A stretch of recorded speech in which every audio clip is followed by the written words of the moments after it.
Thank you for joining us today at Somerville Medical Center in today's segment of Live Healthy.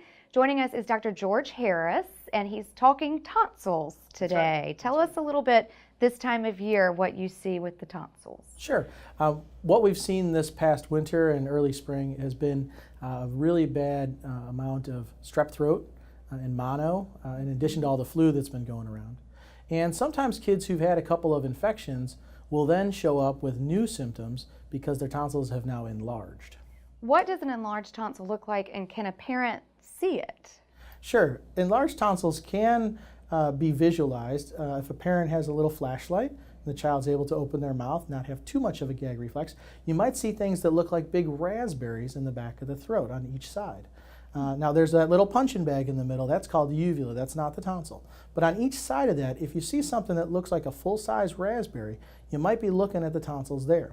If they take up more than half the space between the edge of the smooth tissue and that little punching bag, they're probably abnormally large. In the past, when you heard tonsils taken out, you thought strep immediately, but that's not always the case now. That's correct. About 90% of the children who have their tonsils removed nowadays have them removed for obstructive reasons rather than recurrent strep throat. If the tonsils are enlarged, what are some of the symptoms that parents may notice? So the first thing that you might notice is some snoring and some pauses in the breathing.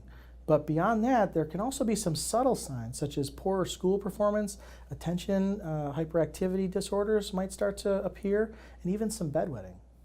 So if they are starting to wonder, things are a little off, maybe we should check, they should come see. Absolutely. We'd be happy to evaluate them here at Somerville Pediatric Specialists. Okay. Well, thank you for joining us, and thank you you for being here for this segment of Live Healthy. Live Healthy is sponsored by Trident and Somerville Medical Centers and provided as a service to you and your family.